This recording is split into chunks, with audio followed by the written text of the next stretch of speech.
Hi guys எல்லாரும் எப்படி இருக்கீங்க? இன்னைக்கு நம்ம The Devil is a Part-Timer season 1 episode 10 தான் பார்க்க போறோம். அதனால இந்த எபிசோடுக்குள்ள போறதுக்கு முன்னாடி இதுக்கு முன்னாடி இருக்கக்கூடிய எபிசோட்ஸ் யாராச்சும் பார்க்கலனா கீழ டிஸ்கிரிப்ஷன்ல லிங்க் இருக்குது. அதை யூஸ் பண்ணி போய் ஒன்ஸ் பாத்துட்டு வந்துருங்க. அப்பதான் இந்த எபிசோட்ல இருக்கக்கூடிய ஸ்டோரியை உங்களால தெளிவா புரிஞ்சுக்க முடியும். சோ பார்க்காதவங்க போய் பாத்துட்டு வந்துருங்க. அப்புறம் அப்படியே யாராச்சும் நம்ம சேனலுக்கு சப்ஸ்கிரைப் பண்ணாம பாத்துக்கிட்டு இருக்கீங்கன்னா உடனே சப்ஸ்கிரைப் பண்றாதீங்க. அதுக்கு பதிலா எப்பவும் போல இந்த வீடியோ பார்த்து முடிச்சிட்டு நம்ம சேனல்ல இருக்கக்கூடிய மத்த வீடியோ எல்லாத்தையும் ஒன்ஸ் செக் பண்ணி பாருங்க. அப்போ உங்களுக்கு பிடிச்சிருந்தா மட்டும் சப்ஸ்கிரைப் பண்ணி பெல் ஐகான் ஆல்ல வச்சுக்கோங்க. அது கூட சேர்த்து நம்ம சோஷியல் மீடியாவோட லிங்க் எல்லாமே கீழ டிஸ்கிரிப்ஷன்ல இருக்கு. அதை யூஸ் பண்ணி ஃபாலோ பண்ற மாதிரி இருந்தாலும் ஃபாலோ பண்ணிக்கோங்க. ஏன்னா இப்போ நீங்க பாத்துக்கிட்டு இருக்கிறது இன்ஃபினிட்டி அனிமேஷன் சேனல். வாங்க गाइस டைம் வேஸ்ட் பண்ணாம இந்த எபிசோடுக்குள்ள போயிரலாம். சோ இந்த எபிசோட ஓபன் பண்ணதோ நல்ல ஒரு காலி பொழுது காட்டுறாங்க. அதாவது நேத்திக்கு சேல்ஸ்ல பிச்சிட்டு போயிருக்கும் இல்லையா, அதுக்கு மறுநாள் நடக்கக்கூடியது தான். அது மட்டும் இல்லாம இன்னைக்கு எதுவும் ஃபெஸ்டிவல்லாம் இல்ல, நார்மல் டேன்றதுனால எஸ்எஃப்சி கடையும் நம்ம மெக்டொனால்ட்ஸும் நார்மலா தான் போயிட்டு இருக்குது. இருந்தாலும் நேத்திக்கு வந்த கூட்டம் மாதிரி இன்னைக்கு நம்மளுக்கு கூட்டம் வந்ததுன்னா சூப்பரா இருக்கும்ன்ற மாதிரி சீக்கோ சொல்லிக்கிட்டு இருக்க. ஆமாமா கூட்டம் வந்தா நடதான் இருக்கும். இருந்தாலும் மேனேஜர் நேத்திக்கு சொன்னது நினைக்கும் போது தான் கொஞ்சம் பக்கு பக்குன்னு இருக்குது. ஏன்னா அவங்க சேல்ஸ் ஒழுங்கா பண்ணலனா வேற எங்கேயாவது மாத்தி விட்டுருவோம்னு சொன்னாங்க. அதனால தான் நான் பண்ண சேல்ஸ் ஓகேவா என்னன்னே தெரியலன்ற மாதிரி யோசிச்சுட்டு இருக்கும்போதே, தம்பி நீ ஒரு இடத்துக்கு போணும் பாரு, மேனேஜர் வந்து கையை வைக்க, ஐயோ மேனேஜர் திடீர்னு நல்லா தான் ஒர்க் பண்ண அப்படியே என்ன மாத்திரீங்கன்னு கேட்கவும், தம்பி பயப்படாத, நான் உன்னை வேற இடத்துக்கு மாத்த போறது கிடையாது. ஜஸ்ட் ஒரு நாள் மட்டும் நீ இன்னொரு இடத்துல போய் ஒர்க் பண்ண போற. அதாவது நம்ம ஊர்ல புதுசா திறந்திருக்கக்கூடிய தீம் பார்க் இருக்கு இல்லையா, அந்த இடத்துல இருக்கக்கூடிய மெக்டொனால்ட்ஸ்க்கு என்னுடைய ஃப்ரெண்ட் தான் மேனேஜர். இருந்தாலும் அந்த இடத்துக்கு எக்கச்சக்கமான மக்கள் வந்துகிட்டே இருக்கிறதுனால அவளால சரியா கூட்டத்தை ஹேண்டில் பண்ண முடியல. அதனால தான் என்கிட்ட யாராச்சும் அனுப்பி ஹெல்ப் பண்ணுப்பான்னு கேட்டதும் நான் உன்னை அனுப்பலாம்னு நினைச்சேன். அதனால நாளைக்கு ஒரு நாள் மட்டும் உன்னால போயிட்டு வர முடியுமான்னு கேட்கவும், அதுக்கு நாங்க தாராளமா போயிட்டு வரன்ற மாதிரி சொல்ல, இது எல்லாத்தையும் கேட்டுட்டு இருந்த சீக்கோ, ஐயோ மோ தனியா போறாரு, நானும் போறேன் அப்படின்ற மாதிரி கை தூக்கிட்டு இருக்க. மேனேஜர் முடியாதுன்னு சொல்லிட்டாங்க. ஏன்னா இருக்கக்கூடிய எல்லாரையும் அனுப்பி வச்சுட்டாங்க. இங்க இருக்கக்கூடிய வேலையை யார் பாக்குறது? அதனாலதான் இல்லமா நீ போ தேவல, மாவு மட்டும் போயிட்டு வரட்டும்னு சொன்னதும் இவ கொஞ்சம் சோகமா இருந்துகிட்டு இன்னைக்கு எல்லா வேலையும் பார்த்து முடிக்க ஆசியலும் சைட்டுன்னு உட்காந்துக்கிட்டு இருக்கக்கூடிய நூடுல்ஸ் எல்லாத்தையுமே வேக வச்சு சாப்பிட்டுட்டு இருக்கானுங்க. ஏன்னா இன்னையோட இந்த நூடுல்ஸ் பாக்கெட் எக்ஸ்பீரி ஆகுதான். அதனாலதான் இது வீணாக கூடாது, இன்னைக்கு உட்காந்து நம்ம சாப்பிட்டு எல்லாத்தையும் காலி பண்ணிடலான்னு ரெண்டு பேருமே வளைச்சு சாப்பிட்டுக்கிட்டு இருக்க. லூசிஃபர் மட்டும் நாளைக்கு சைட்டன் ஒர்க் பண்ண போறதா சொன்ன தீம் பார்க் இருக்கு இல்லையா, அந்த தீம் பார்க்க பத்தி உட்காந்து சர்ச் பண்ணி பாத்துக்கிட்டு இருக்கான். ஏன்னா சைட்டன் நாளைக்கு அங்க போக சொன்னதுக்கு காரணமே நாளைக்கு வீக்கெண்ட். அது மட்டும் இல்லாம எக்கச்சக்கமான கூட்டம் வரும். அதனால தான் தீம் பார்க்ல என்ன இருக்குது, ஏன் இப்படி கூட்டம் வருதுன்ற மாதிரி செக் பண்ணி பார்க்கும்போது 300 வகையான அந்த பல்லிகள் ரெப்டைல்ஸ் இருக்கு இல்லையா, அது வச்சு ஒரு ஷோ ஒன்னு நடத்தி இருக்காங்க. அது மட்டும் இல்லாம இருக்கிறதுல ரொம்ப பெரிய ஹாண்டட் ஹவுஸையும் இந்த தீம் பார்க்ல திறந்திருக்காங்களாம். அதனால இதை பார்த்த உடனே அரசே நீங்க அங்க போயிட்டு ஒர்க் பண்றதை விட அங்க இருக்கவங்களுடைய பவர் கேதர் பண்றது ரொம்ப நல்லா இருக்கும். ஏன்னா ஹாண்டட் ஹவுஸுக்கு போனாங்கன்னா எக்கச்சக்க பேர் பயப்படுவாங்க. அது மூலமா நீங்க அங்க இருக்கும்போது உங்களுக்கு கொஞ்சம் பவர் அதிகமா கிடைக்கிறதுக்கு வாய்ப்பு இருக்குதுன்ற மாதிரி இவன் சொல்லிக்கிட்டு இருக்க. இந்த விஷயத்துல எல்லாத்தையும் பக்கத்து வீட்டுல இருக்கக்கூடிய சூசனவும் ஒட்டி கேட்டுட்டு இருக்கா. ஏன்னா இவன் நூடுல்ஸ் கொடுத்து ஹெல்ப் பண்றது, சமைச்சு கொடுத்து ஹெல்ப் பண்றது எல்லாமே சைட்டன் என்ன பண்றான் ஏது பண்றான்றத பார்த்துட்டு சரியான டைம் கிடைச்சுதான் உனக்கு கொல்றதுக்காக தான். அதனாலதான் இந்த மாதிரி தினமும் நைட்டு உட்காந்துக்கிட்டு இவனுக்கு என்ன பேசுறானுங்க ஏது பேசுறானுங்கன்றது எல்லாத்தையுமே ஒட்டு கேட்டுக்கிட்டு இருக்க. இன்னொரு பக்கம் இருக்கக்கூடிய எமிலியாவுக்கு சீகோ கால் பண்ணி, எங்க நாளைக்கு உங்களுக்கு லீவ் தானே, என் கூட வரீங்களா தீம் பார்க்குக்கு போலான்னு கேக்குறா. ஏன்னா சீகோ மெக்டொனால்ட்ஸ்ல ஈவினிங்க்கு மேல தான் பார்ட் டைமா ஒர்க் பண்ணிக்கிட்டு இருக்கா. அதனாலதான் நாளைக்கு உங்களுக்கு லீவ் இல்ல, வரீங்களா காலையில தீம் பார்க்குக்கு போலான்ற மாதிரி கேட்கவும், அதுக்கு நம்ம தாராளமா நம்ம போலாம்னு சொல்லிட்டு போனை கட் பண்ணி வைக்க, ஐயோ ஜாலி இந்த ட்ரெஸ்ல மட்டும் நாளைக்கு என்ன அவர் பார்த்தாரு, அவ்வளவுதான் என்னுடைய அழகுல அவர் மயங்கிடுவாருன்னு இந்த பக்கம் இவ சந்தோஷப்பட்டுக்கிட்டு இருக்கும்போது எமிலியாவுக்கு மறுபடியும் இந்த பக்கம் கால் வருது. யாரடான்னு பார்த்தா சூசனோ தான். அதனால உனக்கு என்ன பிரச்சனைன்ற மாதிரி கேட்கவும், இந்த டெவில்ஸ் எல்லாம் ஏதோ ஹாண்டட் ஹவுஸ் அது இதுன்னு சொல்லி பிளான் பண்ணிட்டு இருக்காங்க. அதை பத்தி உங்களுக்கு ஏதாவது தெரியுமா? கேள்விப்பட்டேன். இப்பதான் சீக்கி எனக்கு போன் பண்ணி நாளைக்கு அவங்க ஒர்க்குக்காக போறதா சொன்னா. அதனால அந்த இடத்துல எந்த ஒரு பிரச்சனை நடக்காதுன்ற மாதிரி சொன்னாலும் இவ கேட்கற மாதிரி இல்ல. ஏன்னா அவங்க போயிட்டு பவர் கலை பண்ணலாம், அது பண்ணலாம், இது பண்ணலாம் லூசிபர் பேசினா இல்லையா, அதனால தான் அவங்க ஏதோ பண்ண போறாங்கன்ற மாதிரி இவ பேசிக்கிட்டே இருக்கவும், சரிமா உனக்கு டவுட்டா இருக்குதுன்னா நாளைக்கு நீ எங்க கூட வா, ஏன்னா நானும் சீக்கவும் நாளைக்கு அங்க போறதா பிளான் பண்ணி இருக்கிறோம். அதனால நீ நாளைக்கு காலை கிளம்பி இருப்பா, நான் வந்து கூட்டிட்டு போறேன்னு சொல்லிட்டு போனை கட் பண்ணதுக்கு அப்புறம் மறுநாள் காலையில மேனேஜர் சொன்ன மாதிரி சைட்டன் அந்த புது கடைக்கு வேலைக்கு வந்துட்டான். அதாவது ஒரு நாள் மட்டும் டியூட்டிக்கு வந்திருக்கான். அதனால இவனை பார்த்ததும் சரி ஓகேப்பா, நீ என்னோட ஃப்ரெண்ட் சொன்ன மாதிரி திறமையானோ இல்லையான்றது நீங்க நான் பாத்துறேன்ற மாதிரி சொல்ல, இவனும் ஓகே மேடம் இன்னைக்கு நான் யாருன்றது உங்களுக்கு காட்டுறேன்னு சொல்லிட்டு ஒர்க் பண்ண ஆரம்பிக்கும் போது இதே நேரத்துல எமிலியா சீகோ அப்புறம் சூசனோ இவங்க 3 பேரும் தீம் பார்க்குள்ள வந்துட்டு ஸ்விம்மிங் ட்ரெஸ் எல்லாத்தையும் மாத்திக்கிட்டு இருக்காங்க. ஏன்னா இங்க நிறைய வாட்டர் ஆக்டிவிட்டி இருக்கும் இல்லையா, அதனாலதான் இவங்க ட்ரெஸ் எல்லாத்தையும் மாத்திக்கிட்டு இருக்கும்போது எமிலியாவுக்கு சீகோ போட்டிருக்க ட்ரெஸ் பார்த்ததுமே செம ஷாக் ஆயிடுச்சு. ஏன்னா இவளுடைய ட்ரெஸ்ஸை விட இவளுடைய ட்ரெஸ் ரொம்ப நல்லா இருக்குது. அதனாலதான் இப்படி ஷாக் ஆனதுக்கு அப்புறம், எப்பா உனக்கு உண்மையாவே 16 வயசு தானே? ஆமாங்க எனக்கு 16 வயசு தான் ஆகுதுன்னு இவன் சொன்னதும், ஐயோ கடவுளே என்னையே இப்படி சோதிக்கிறேன்னு தலையை போட்டு முட்டிக்கிட்டா. அதனால என்னாச்சு ஏன் இந்த மாதிரி பண்றீங்கன்ற மாதிரி கேட்கவும், அதை எப்படி நான் உங்ககிட்ட சொல்லுவேன்,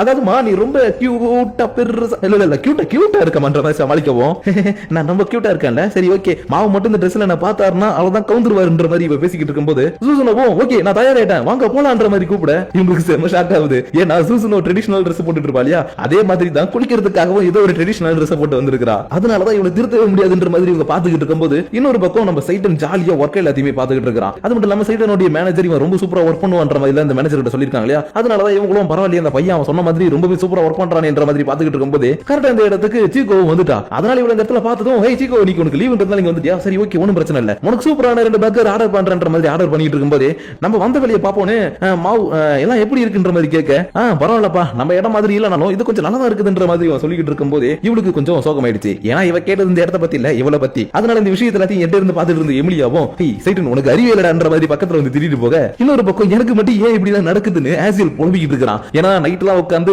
கட்டுன்னு கட்டினானுங்க இல்லையா, அதோடைய எஃபெக்ட் காலைல இவனுக்கு வேற விதமா காட்டுது போல. அதனாலதான் என்னால அரசர் கூட போக முடியும், எனக்கு மட்டும் ஏன் இப்படி நடக்குதுன்ற மாதிரி இந்த பக்கம் புலம்பிக்கிட்டு இருக்கும்போது லூசிபர் மட்டும் எவன் போனோம்னா எனக்கு என்னடா என் வேலையை நான் பாக்குறேன் ஆன்லைன்ல உட்காந்துக்கிட்டு ஏதோ சில பொருள் ஆர்டர் பண்ணிக்கிட்டு இருக்கான். அது மட்டும் இல்லாம இந்த ஆன்லைன் வெப்சைட்டோட பேர் என்னன்றது உங்களால கெஸ் பண்ண முடியுதா? முடிஞ்சதுன்னா கீழே கமெண்ட் பண்ணுங்க. இருந்தாலும் இன்னொரு பக்கம் இருக்கக்கூடிய சீகோ போயிட்டு பர்கர்லாம் வாங்கிட்டு வந்தாங்களே, அவங்க என்ன பண்ணிட்டு இருக்காங்க பார்த்தா ஜாலியா உட்கார்ந்து சாப்பிட்டுட்டு இருக்காங்க. இருந்தாலும் சூசனோவுக்கு மட்டும் இந்த ஹாண்டட் ஹவுஸ்க்கு போய் பார்க்கணும்னு ஆர்வமா இருக்குது. ஏன்னா லூசிபர் அங்க போனா நம்மளுக்கு பவர்லாம் கிடைக்கும், மக்கள் ரொம்ப பயப்படுவாங்கன்னு சொல்லி வச்சிருந்தாலியா, அதனாலதான் அங்க என்ன இருக்குதுன்றது தெரிஞ்சுக்கணும்ன்றதுக்காக எனக்கு இந்த இடம் புதுசுப்பா, அந்த இடம் பார்க்கிறதுக்கு நல்லா இருக்கா, அதனால அங்க கூட்டிட்டு போறியான்ற மாதிரி சீகோ கிட்ட கேட்கவும், அதுக்கு நான் தாராளமா நம்ம உள்ள போலாம், ஏன்னா உள்ள இருக்கிறது எதுவுமே ரியல் கிடையாது, ஜஸ்ட் ஃபன்னுக்காக வச்சிருக்கக்கூடிய விஷயம் சொல்லிட்டு இவங்க 3 பேரும் அடுத்த நிமிஷமே கிளம்பி ஹாண்டட் ஹவுஸ்க்குள்ள வர இவங்களுக்கு செம்ம நடுக்கமாகுது. ஏன்னா இந்த இடம் ஆர்டிபிஷியலா உருவாக்கப்பட்டிருந்தாலும் உள்ள இருக்கக்கூடிய வைப் இவங்களுக்கு செம்ம பயத்தை கொடுத்திருக்கும். அப்படிதான் ஒரு கட்டத்துல சீகோ இங்க இருக்கக்கூடிய கண்ணாடியில் இருக்கக்கூடிய பேய் மாதிரி உருவத்தை பார்த்த உடனே ஐயோ இதுக்கு அப்படியே நாளைக்கு இருக்க முடியாது, என்ன ஆள விடுங்கடா சாமின்னு இந்த இடத்துல இருந்து வெளியில ஓடி போயிட்டா. இருந்தாலும் எமிலியாவும் இவ்வளவு கொஞ்சம் தைரியமா இருக்காங்க இல்லையா, அதனால சரி ஓகே எங்க இருக்கிறான்றத பார்த்து நம்ம கூட்டிட்டு போயிடலாம்னு சொல்லிட்டு இவங்க உள்ள வந்து தேடி பார்க்கும்போது இந்த இடத்துல அவ உட்கார்ந்திருக்க மாதிரி உங்களுக்கு தெரிஞ்சிருக்கும். அதனால ஏன் இங்க உட்கார்ந்திருக்கிற, வா வெளியில போலாம், இந்த இடம் ஒண்ணு பெருசா எங்களை பயமுறுத்துற மாதிரி இல்லன்னு சொல்லிட்டு இவளை கூட்டிட்டே இருந்தாலும் இவ திரும்பவே இல்ல.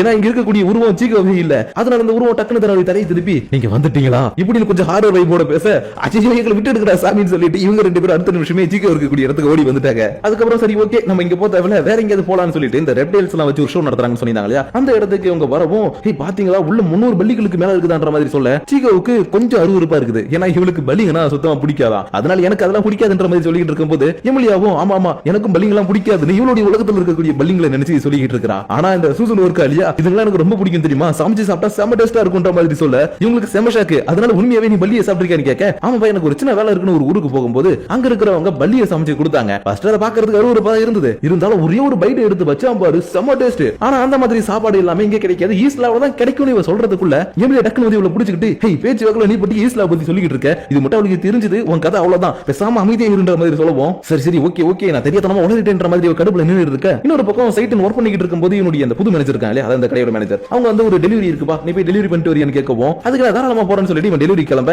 இந்த பக்கம் எல்லாருமே ரெப்டைல் ஷோக்குள்ள வந்துட்டு இங்க இருக்கக்கூடிய விஷயங்கள் எல்லாத்தையுமே பாத்துக்கிட்டு இருக்காங்க. ஆனா சீகோவுக்கு தான் கொஞ்சம் பயமா இருக்கும் இல்லையா, அதனால இங்க இருக்கக்கூடிய முதலைங்க அதெல்லாம் பார்த்து கொஞ்சம் பயந்துட்டு இருக்கும்போது ஹேய் கவலைப்படாதப்பா நான் தான் பக்கத்துல இருக்கேன்ல நான் உன பாத்துக்கிறேன் எமிலியா உள்ள பத்திரமா கூட்டிட்டு போறா. ஆனா அடுத்த நிமிஷமே இங்க இருக்கக்கூடிய ஒரு குட்டி பல்லியை பார்த்து இவ பயந்து போக பின்னாடி வந்துட்டு இருந்த அந்த தீம் பார்க்கோட மெயின்டெனன்ஸ் டிபார்ட்மெண்ட்டை சேர்ந்தவர் லைட்டா இடிச்சிருப்பா. அதனால சாரிங்க என்ன மன்னிச்சிடுங்க நான் பயந்துட்டேன்ற மாதிரி சொல்லவும் ஒன்னும் பிரச்சனை கிடையாதுங்கன்ற மாதிரி இவர் சொல்லிட்டு கிளம்புறாரு. ஆனா இவர் நோட்டீஸ் பண்ணாத ஒரு விஷயம் என்னன்னா இவருடைய பாக்கெட்ல இருந்த சாவிங்க எல்லாம் கீழே விழுந்துருச்சு. அதனால இவர் இந்த பக்கம் சாவி நோட்டீஸ் பண்ணாம போய்கிட்டு இருக்க இன்னொரு பக்கம் சைட்டன் சாப்பாடு எல்லாத்தையும் டெலிவரி பண்றதுக்காக போனா இல்லையா அவன் கரெக்டா இப்ப எங்கடா வந்திருக்கான்னு பார்த்தா இந்த தீம் பார்க்ல இருக்கக்கூடிய ஒரு சின்ன சர்க்கஸ்க்கு வந்திருக்கான். அப்ப இங்க இருக்கவங்களுக்கு எல்லாருக்கும் சாப்பாடு கொடுத்துட்டு இருக்கும்போது இவங்க ட்ரைனிங் பண்ணிட்டு இருக்கக்கூடிய ஒரு குட்டி குரங்கு தப்பிச்சிருச்சு. அப்படி தப்பிச்சு அந்த குரங்கு என்னடா பண்ணுதுன்னு பார்த்தா அந்த ரெப்டைல் ஷோக்குள்ள சாவி ஒண்ணு கீழே விழுந்திருக்கும் இல்லையா அந்த சாவி இந்த குட்டி குரங்கு எடுத்துக்கிட்டு இந்த இடத்துல சுத்திக்கிட்டு இருக்க ஒரு கட்டத்துல எமிலியாவுடைய கண்ணுல பட்டிருக்கும். அதனால ஹே குட்டி குரங்கு இங்க என்ன பண்றீங்க வாங்க வாங்க நான் உங்களை சேஃபான இடத்துக்கு கூட்டிட்டு போறேன்னு கூப்பிடுவோம். இந்த குரங்கு ஒரு செகண்ட் இங்க இருக்கவங்க இப்படி இப்படின்னு பார்த்துட்டு டக்குனு சீகோ கிட்ட ஜம்ப் பண்ணி வந்து உட்கார்ந்துக்குது. அதனால இப்ப இந்த குட்டி குரங்கு சீகோ கிட்ட போனதுனால இந்த குட்டி குரங்கு கூட இவ்வளவுதான் பிடிச்சிருக்குதுன்ற மாதிரி பாத்துக்கிட்டு இருக்கும்போது இன்னொரு பக்கம் சர்க்கஸ்க்கு டெலிவரி பண்ண வந்த சைடனும் சாப்பாடு எல்லாத்தையும் கொடுத்து முடிச்சுட்டு இப்பதான் கிளம்ப ஆரம்பிக்கிறான். ஆனா அப்பன்னு பார்த்து சடா எங்க இருக்கிற அப்படின்ற மாதிரி யாரோ ஒருத்தவங்க கத்தவும் இன்னும் நம்மள யாரோ கூப்பிடுற மாதிரி இருக்குன்னு வந்து பார்த்தா அடச்சே இந்த குட்டி குரங்கு சடா எங்க தான் போச்சுனே தெரியலையேன்னு குரங்கு தான் தேடிக்கிட்டு இருக்காங்க. அதாவது இப்ப சீகோ கூட இருக்கக்கூடிய அந்த குட்டி குரங்கு இருக்கு இல்லையா அதோட பேர் தான் சடாவு. அது மட்டும் இல்லாம அந்த பேர் தான் நம்ம சைடனுடைய இன்னொரு ஃபேக்கான நேம். அதனாலதான் அந்த குரங்குக்கு என்னுடைய பேர் தான் வைக்கணும்ன்ற மாதிரி அவன் பார்த்ததுக்கு அப்புறம் சரி ஓகே நான் வந்ததுனால தான் அந்த குரங்கு தொலைஞ்சு போச்சு வாங்க நான் உங்க கூட வந்து தேடி அதை கண்டுபிடிக்கிறேன்னு சொல்லிட்டு இவன் தேடி வந்துகிட்டு இருக்க. கரெக்டா இவங்களுக்கு ஆப்போசிட்ல தான் சீகோ சூசுனோ அப்புறம் நம்ம எமிலியா எல்லாருமே நடந்து வந்துகிட்டு இருப்பாங்க. அதனால சர்க்கஸ்ல இருக்கிற ஒரு சட்டா சட்டன்னு கூப்பிடுற சத்தத்தை கேட்ட உடனே ஹை நான் வந்துட்டேன் அப்படின்னு ஜம்ப் பண்ணி இந்த குரங்கு ஓடி வந்து கட்டி பிடிச்சிக்க சீகோ வந்து ஏங்க இந்த குரங்குடைய பேரு சடாவா ஆமாமா இவன் ஒரு குறும்புக்கார பயப்புள்ள யார் சொல்றதே கேட்க மாட்டான் அடிக்கடி இந்த மாதிரி ஏதாவது பண்ணிக்கிட்டே இருக்கான்ற மாதிரி திட்டவும் ஆமாங்க நீங்க சொல்றது கரெக்ட் தான் ஹே சடாவு நீ குறும்புக்காரனான்ற மாதிரி கிண்டல் பண்ண சைட்டனுக்கு புரிஞ்சு போச்சு நம்மளதான் இவங்க கிண்டல் பண்றாங்கன்னு. அதனால போதும் போதும் நீங்க கிளம்புங்க போய் உங்க வேலையை பாருங்கன்ற மாதிரி சொல்லிட்டு இவங்க வேலைக்கு போக இவங்க 3 பேரும் ஜாலியா போயிட்டு இந்த வாட்டர் ஆக்டிவிட்டிஸ் வாலிபால் அது விளையாண்டுட்டு இருக்காங்க. ஆனா அப்பன்னு பார்த்து தண்ணிக்குள்ள முதல்ல ஒண்ணு நீந்தி போகுது என்னடான்னு பார்த்தா அந்த குட்டி குரங்கு இருக்கு இல்லையா அது கையில சாவி கிடைச்சது எடுத்துட்டு போயிட்டு முதலங்க இருக்கக்கூடிய குண்டை திறந்து விட்டுட்டு வந்துருச்சு. அதனாலதான் இப்ப இவங்க விளையாண்டுட்டு இருக்கும்போது தண்ணிக்குள்ள முதலங்க எல்லாம் வர ஆரம்பிக்க மக்கள் எல்லாருமே ஐயோ முதலங்க ஓடுங்க ஓடுங்கன்னு சொல்லிட்டு இந்த இடத்துல இருந்து ஓட ஆரம்பிக்கிறாங்க. ஆனா நல்ல வேலையா பக்கத்துல மெக்டொனால்ட்ஸ் இருக்குதுன்றதுனால எல்லாருமே உள்ள போக கதவை சாத்திடலாம் உள்ள வாங்கன்னு மேனேஜர் எல்லாருமே கூட்டிட்டு இருக்கும்போது சைட்டன் மட்டும் தனியா ஒத்தால அந்த முதலங்க இருக்கக்கூடிய இடத்தை நோக்கி போறான். அது மட்டும் இல்லாம இந்த இடத்துல மக்கள் எல்லாம் பயந்து அடிச்சு போடுறாங்க இல்லையா அதனால அவங்களுக்குள்ள இருந்து வரக்கூடிய அந்த பயம் எல்லாமே இவனுக்கு பவரா மாற ஆரம்பிக்க இதை பார்த்துட்டு மா வந்துட்டாரு அப்ப நம்ம காப்பாத்திடுவாருன்ற மாதிரி இந்த பக்கம் சீக்கிரம் பாத்துக்கிட்டு இருக்க. இன்னொரு பக்கம் இருக்கக்கூடிய சூசனை மட்டும் இன்னைக்கு இவன் மட்டும் ஏதாவது தப்பு பண்ணட்டும் இவனை போட்டு பண்ணிடுற மாதிரி பாத்துக்கிட்டு இருக்கா. ஆனா இவ எதிர்பார்த்த மாதிரி இந்த இடத்துல எதுவுமே நடக்கல. ஏன்னா சைட்டனுக்கு கிடைச்ச இந்த மேஜிக் பவர் யூஸ் பண்ணி இந்த இடத்துல எந்த ஒரு அட்டாக்கும் பண்ணல. அதுக்கு பதிலா வந்த முதலைங்களா இருக்கு இல்லையா, அதுங்களை மைண்ட் கண்ட்ரோல் பண்ணி திரும்பவும் அதுங்களுடைய இடத்துக்கு நார்மலா அனுப்பி வச்சுட்டான். ஆனா இதை எல்லாத்தையும் வெறிக்க பாத்துக்கிட்டு இருக்கக்கூடிய சூசனாவால ஏத்துக்கவே முடியல. ஏன்னா இவன் ஒரு டீமன் லார்ட் டெவில். அப்படி இருக்கும்போது இவனுடைய பவரை யூஸ் பண்ணி மக்கள் அசால்ட்டா அழிச்சிருக்கலாம். ஆனா அதை விட்டுட்டு இங்க இருக்கக்கூடிய மக்களை இவன் ப்ரொடெக்ட் பண்றான் இல்லையா, அதனாலதான் எதுக்கு இந்த மாதிரி பண்றான், ஏன் இப்படி இவன் பண்ணான்ற மாதிரி இவன் பாத்துக்கிட்டே இருந்ததுக்கு அப்புறம் இன்னைக்கு இவனுக்கு எல்லா ஒர்க்குமே இந்த தீம் பார்க்ல முடிஞ்சு எல்லாருமே கிளம்ப ஆரம்பிச்சிட்டாங்க. அது மட்டும் இல்லாம சைட்டன் வேற இந்த இடத்துல தன்னுடைய மேனேஜர் சொன்ன மாதிரி ரொம்பவே பக்காவா ஒர்க் பண்ணிருக்கான் இல்லையா, அதனால எங்க இருக்கக்கூடிய மேனேஜரும் சரி ஓகேப்பா நீ எங்களுக்கு இன்னைக்கு பண்ண ஹெல்ப்புக்கு ரொம்ப தேங்க்ஸ். அது மட்டும் இல்லாம என்னுடைய ஃப்ரெண்ட் சொன்ன மாதிரி நீ ரொம்பவே சூப்பரான ஒரு ஒர்க்கர் இருப்பான்னு சொல்லி இவனை பாராட்டி அனுப்பி வைக்க, சரி ஓகே என்கிட்ட சைக்கிள் இருக்குதுப்பா அதை யூஸ் பண்ணி நான் கொஞ்சம் நேரம் கழிச்சு கூட வந்துக்கிறேன், நீங்க ஃபர்ஸ்ட் போயிட்டு ட்ரெயினை பிடிச்சி வீட்டுக்கு போங்கன்னு சொல்லப்போம் இவங்க 3 பேரும் டைரக்டா ட்ரெயினை பிடிச்சி வீட்டுக்கு கிளம்பி வந்துட்டு இருக்காங்க. ஆனா வரவழி முழுக்க சீக்கிரம் இன்னைக்கு நடந்த விஷயத்தை பத்தி தான் பேசிக்கிட்டு இருக்கா. ஏன்னா சைட்டன் இன்னைக்கு பவர் யூஸ் பண்ணி நிறைய பேர் காப்பாத்தினா இல்லையா, அதனாலதான் மாவு இன்னைக்கு பண்ணதெல்லாம் சூப்பரா இருந்துச்சுன்ற மாதிரி எமிலியா கிட்ட பேசிக்கிட்டு இருக்கும்போது சூசனுடைய முகம் மட்டும் கொஞ்சம் சோகமா இருக்கும். ஏன்னா இவ எதிர்பார்த்தது நடக்கல இல்லையா, அதனாலதான் இப்படி சோகத்தோட இருந்தவ கரெக்டா இவங்களுடைய ஸ்டேஷன் வந்தது இறங்கிக்க எமிலியா பை பை சொல்லிட்டு அவளுடைய ஸ்டேஷனுக்கு ட்ரெயின்லயே கிளம்பிட்டா. ஆனா இவங்க அந்த ஸ்டேஷனை விட்டு வெளியில போறதுக்கு முன்னாடி சூசனோக்கு முன்னாடி ஒரு வெள்ளை கலர் ரெக்க பறந்து வந்து கீழே விழுது. அது மட்டும் இல்லாம ஹே சூசனோ நல்லா இருக்கேன்ற மாதிரி ஒரு குரல். அதனால யார் அது நம்மள கூப்பிடுறது லைட்டா திரும்பி பார்க்கும்போது இந்த இடத்துல குடி போட்ட ஒருத்தவன் இருக்கிறான். அது மட்டும் இல்லாம இவங்க கிட்ட வெள்ளை கலர் ரெக்க இருக்குது. அதனால அந்த ரெக்கையை பார்த்த உடனே இதுக்கு வாய்ப்பு இல்லைன்ற மாதிரி பார்த்துட்டு திரும்பி பார்த்தா இந்த இடத்துக்கு வந்தவன காணோம். ஆனா வந்தது யாருன்னு இவளுக்கு நல்லாவே தெரியும். அதனால சரி ஓகே இதுக்கப்புறம் தான் ஆட்டம் சூடு பிடிக்க போகுதுன்ற மாதிரி இவ பாத்துக்கிட்டு இருந்ததுக்கு அப்புறம் மறுநாள் காலையில சைட்டன் தன்னோட வீட்டுல உட்காந்துட்டு ஜாலியா சாப்பிட்டுக்கிட்டு இருக்கான். அவனை பார்த்து லூசிபரும் என்ன சைட்டன் நேத்திக்கு அங்க போனீங்களே உங்களுக்கு ஏதாவது மேஜிக் பவர் கிடைச்சதான்னு கேட்க, நீ சொன்ன மாதிரி எனக்கு பவர் எல்லாம் கிடைச்சதுப்பா, ஆனா என்ன அது ஒரு விஷயத்துக்காக யூஸ் பண்ணவும் மொத்தமா காலி ஆயிடுச்சு, இருந்தாலும் பரவாயில்ல இன்னொரு நாள் எங்கேயாச்சும் பவர் நம்ம கேதர் பண்ணிக்கலாம்ன்ற மாதிரி சொல்லிக்கிட்டு இருக்கும் போதே ஐயோ அம்மா முடியலன்னு இந்த இடத்துல ஒரு குரல் கேக்குது. யாரான்னு பார்த்தா ஆசியல் தான். ஏன்னா இவனுக்கு நார்மலாவே ஹியூமன்ஸ் உடைய ஃபுட்டை சாப்பிட்டாலே ஃபுட் பாய்சன் மாதிரி ஏதாவது ஒண்ணு ஆயிடும். அப்படி இருக்கும்போது இவன் எக்ஸ்பைரி ஆக போற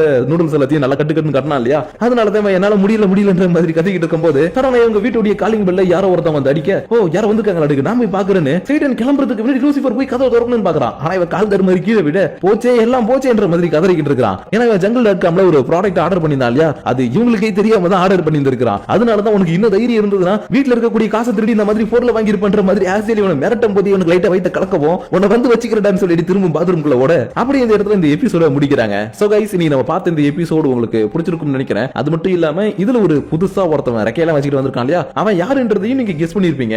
அது மட்டும் இல்லாம அது கூடவே சேர்த்து jungle.com ஒரு விஷயம் இருந்தது, அதையும் கெஸ் பண்ணிருப்பீங்கன்னு நினைக்கிறேன். சோ அது எல்லாத்தையும் நீங்க கரெக்டா கெஸ் பண்ணிட்டீங்கன்னா மறக்காம கீழ இருக்கக்கூடிய கமெண்ட் செக்ஷன்ல கமெண்ட் பண்ணுங்க. அப்படி நீங்க பண்ணக்கூடிய அந்த கமெண்ட்ஸோட சேர்த்து உங்களை நான் நெக்ஸ்ட் எபிசோட வந்து மீட் பண்ற வரைக்கும் உங்களிடமிருந்து விடைபெறுவது உங்கள் நான்.